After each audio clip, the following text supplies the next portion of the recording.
हरिओम. योगदास श्री जयगणेश जोशी यांनी निरूपण केलेले निर्वाण उपनिषद मंत्र क्रमांक 50. आनंद भिक्षाशी.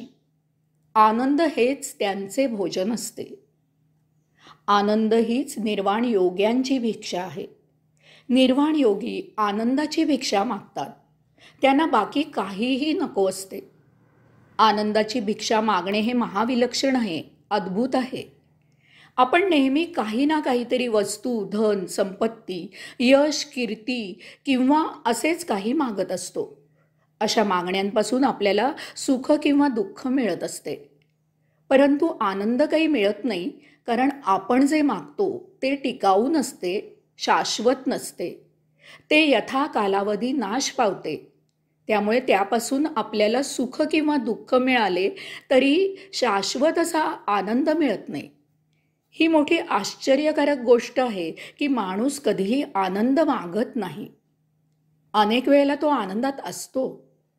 त्याच्याकडे जे काही असते त्यात तो मोठ्या आनंदात असतो. तरीही त्याचे मागणे काही संपत नाही. त्याच्या उचापती थांबत नाहीत. त्यामुळे त्याला जे मिळते त्यापासून त्याच्याकडे असलेला आनंद लोप होतो. माणूस नेहमी साधने मागत असतो. वस्तू, धन, संपत्ती, यश, कीर्ती किंवा असे तो जे काही मागतो ती सर्व साधने आहेत. त्याला वाटते की या साधनांमुळे तो कर्तृत्व गाजवून आनंदी होईल. परंतु होते भलतेच. त्याला या साधनांमुळे सुख मिळते. त्यामुळे त्या पाठोपाठ येणारे दुःखही मिळते. परंतु तो आनंदाला मात्र पारखा राहतो. कारण आनंद कोणत्याही साधनांमुळे मिळवता येत नाही. आनंद आपल्यात मुळातच असतो. तो मिळवणे शिल्लक नसते. तो जन्मताच आपल्याला मिळालेला असतो. आनंद आपला स्वभाव आहे. जीवन जगताना हे ओळखणे तेवढे शिल्लक असते. आपण आपला स्वभाव सोडतो आणि व्यवहार करतो. त्यामुळे त्यातून सुख किंवा दुःख मिळते. त्याखाली आनंद झाकला जातो. आनंद ही अंतस्थ गोष्ट आहे. ती आपण बाहेर शोधत असतो. त्यामुळे कितीही प्रयत्न केले तरी आपल्याला आनंद मिळू शकत नाही. आनंदाचा ठेवा अंतःकरणात असतो. तो आपण मेंदू, स्मृती, मन यापासून मिळवण्याचा प्रयास करत असतो. मेंदू, स्मृती, मन अंतःकरणात नसतात.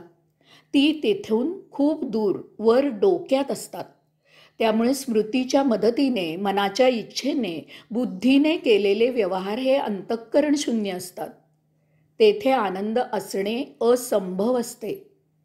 मूळ काळे आहे की गोरे, स्वच्छ आहे की अस्वच्छ, आपले आहे की परक्याचे आहे, असा भाव न ठेवता जेव्हा ते उचलले जाते तेव्हा ते अंतःकरणाशी कवटाळले जाते.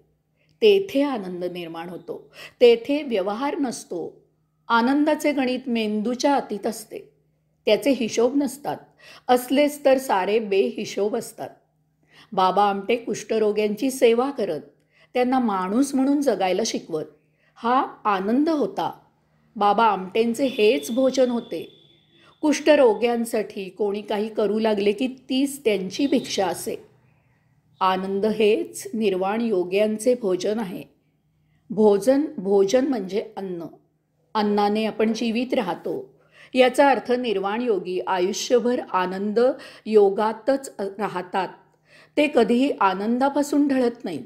ते आनंदापासून दूर असू शकत नाहीत. भौतिक वस्तू जगत त्यांना आनंदापासून वंचित करू शकत नाही. कारण आनंद भौतिक वस्तू जगतात नसतो. निर्वाण योग्यांना भौतिक वस्तू जगताचे किंचितही आकर्षण नसते. देह जीवित असण्यापुरताच त्यांचा भौतिक वस्तू जगताशी संबंध असतो. त्यापेक्षा जास्त काही मिळाले तर ते त्यांना नको असते. त्याचे त्यांना अजीर्णे होते. अशा जास्तीच्या वस्तू ते वाटून रिकामे होतात. त्यामुळे सुख किंवा दुःख निर्माण करणारी साधने निर्वाण योग्यांपासून दूर असतात. सुख किंवा दुःख निर्माणच होत नाही. त्यामुळे त्यांच्या आनंदाला धक्का लागत नाही. त्यांच्या झोळीत देह जीवित राहावा, देह जीवित राहील इतकेच त्यांना हवे असते. याचा अर्थ आनंदाला धक्का लागेल असे जास्तीचे त्यांना नको असते. अशा आनंद योग्यांची झोळी भरणारा आनंदी होतो. त्याला त्यात मोठे समाधान प्राप्त होते. कारण ज्याला जे पाहिजे तेच देण्यात समाधान असते. यात घेणाराही समाधानी होतो. आता पुढचा मंत्र, मंत्र क्रमांक 51. महाश्मशाने प्यानंद वने वासहा. स्मशानातही ते आनंद वनाप्रमाणे विहार करतात. सर्व जागा पवित्रच आहेत. निर्वाण योग्यांना स्थलकालाचा फरक असत नाही. कोणतीही वेळ त्यांच्यासाठी सुवेळ असते आणि कोणतेही ठिकाण त्यांच्यासाठी पवित्र असते. कारण ते स्थलकालच काय, सर्वस्वाच्या अतीत निघून गेलेले असतात. मुहूर्त, पावित्र्य किंवा अशा गोष्टी हा मनाचा खेळ आहे. ते मानसिक समाधान आहे. एखाद्या घरी जेव्हा मयत होते त्याच वेळी दुसऱ्या घरी ताने बाळ जन्माला आलेले असते. कुठेतरी 12वे होत असते तर त्याचवेळी कुठेतरी 12से होत असते. वेळ तीच असते. एकासाठी ती शुभ असते तर दुसऱ्यासाठी तीच वेळ अशुभ असते. स्थळाचे बाबतीत म्हणाल तर या जगात कोणतीही जागा ही दुसऱ्या जागेपेक्षा नेहमीच वाईट असते. जेथे घर बांधलेले असते तेथे पूर्वी केव्हा तरी स्मशान असण्याची शक्यता नाकारता येत नाही. मग उगाचच एखाद्या जागेला अपवित्र असे ठरवण्यात काहीही स्वारस्य नसते. गाय हिंदूंना पवित्र आहे. या पावित्र्याचे वावडे इतर धर्मीयांना नसते. एकेकाळी हिंदू धर्मात कपाळाला कुंकू असणे हे सौभाग्याचे लेणे समजत असत. आज कुंकू न लावता कितीतरी हिंदू सुवासिनी फिरत असतात.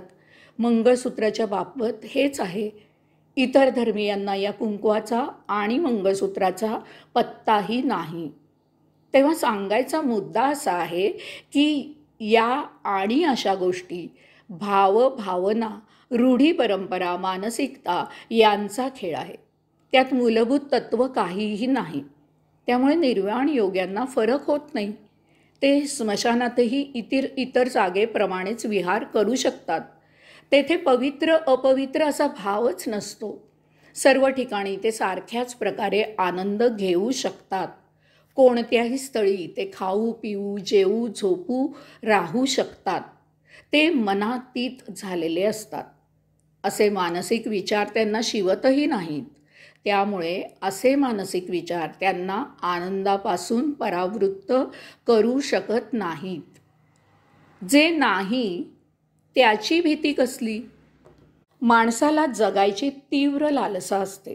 याचा अर्थ निर्वाण योग्यांना जगायची इच्छा नसते किंवा ते मरणाची वाट पाहत असतात असे नव्हे. त्यांनाही जगायची इच्छा असते, परंतु त्यांच्या आणि इतरांच्या जगायच्या इच्छेत जमीन अस्मानाचा फरक आहे. निर्वाण योगी जीवनाला साक्षी राहून या सृष्टीलीलेचा आनंद घेत असतात. केवळ आनंद घेत असतात.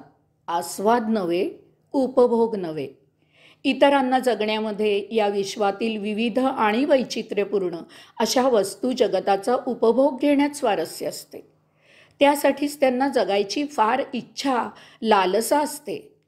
त्यामुळे इतरे जण मरणाला फार भीत असतात. नुसते मरण असे म्हटले तरी ते त्यांना कसनुसेच वाटते, अपवित्र वाटते. निर्वाणयोगी जगण्याचा प्रभू सेवेसाठी, त्याच्या दर्शनासाठी, साक्षात्कारासाठी सदुपयोग करत असतात. जितके जास्त जगायला मिळेल तितकी या जन्मी प्रभूची उपासना जास्त करता येईल एवढाच एकमेव विचार त्यांच्या जगण्यामध्ये असतो. तसेच देहपतन झाले तरी त्यांना त्यामुळे काहीही फरक होत नाही. कारण आता तर प्रत्यक्ष प्रभूच भेटणार असतो. ते सायुज्यमुक्त असतात. देहपतन झाले तर पुन्हा स्वमर्जीने किंवा प्रभूच्या आज्ञेने येथे परत यायचेच असते. मग सद्यजन्म संपला म्हणून वाईट वाटण्याचे कारण नसते. यास्तव ते मृत्यूला भीत नाहीत. त्यामुळे निर्वाण योग्यांना स्मशानाची भीती वाटत नाही. ते बागेत जितक्या सहजतेने विहार करतात तितक्याच सहजतेने ते स्मशानातही विहार करू शकतात. कोणत्याही ठिकाणी ते एकचित्त, एकाग्र होऊ शकतात. कारण त्यांचे मन मोकळे असते. ते निर्विकारी निर्विचारी असतात. त्यामुळे त्यांच्यावर स्थलकालाचा परिणाम होत नाही. ते सदा आनंदी असतात. हरिओम.